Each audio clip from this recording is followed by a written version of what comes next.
Al-Quran mengatur. Cuman maaf Bapak polisi, kiai bertahun-tahun diakali. Kiai tidak boleh berpolitik, tidak boleh bicara politik, di masjid tidak boleh bicara politik, di pengajian tidak boleh bicara politik. Subhanallah, subhanallah. Karena kita sudah tidak mau bicara politik, apa yang terjadi sekarang ini? Banyak politisi-politisi yang tidak bermoral. Maka saya minta mulai hari ini, malam ini, semua kiai dan semua ulama, mari kita bicara soal politik. Politik Al-Quran, politik sunnah Rasulullah, politik yang santun, politik yang sopan, politik yang bermoral. Jangan politik seperti sekarang ini, politik hoak, politik kebohongan.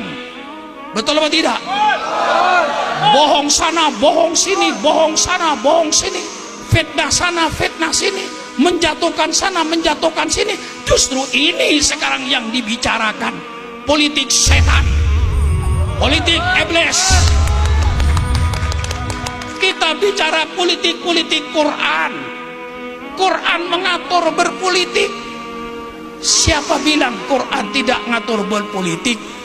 Dulu kiai yang melarang ulama berpolitik itu Belanda.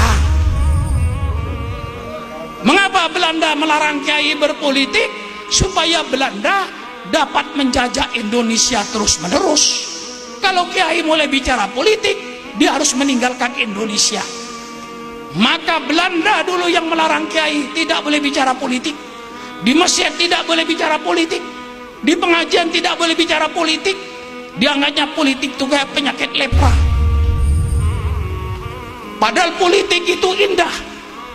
Kalau politik dengan kejujuran, saya akan mengajar orang Ketapang, mari kita berpolitik yang sopan, berpolitik yang santun. Politik itu suatu hal yang mulia. Jadi kalau sekarang ada orang yang melarang kiai bicara politik di masjid, itu berarti sisa-sisa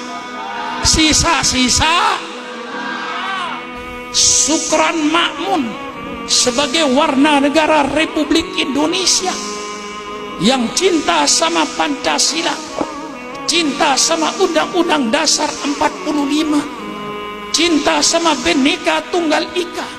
Sukran Makmun sebagai warga negara Republik Indonesia, saya ingin menyumbangkan pikiran terbaik saya kepada bangsa saya dan negara saya. Saya sebagai warga negara Republik Indonesia, Bapak polisi, Bapak tentara, saya ingin menyumbangkan pikiran terbaik saya untuk bangsa saya, untuk negara saya, supaya tidak terjadi pemerintahan dengan segala kedolimannya.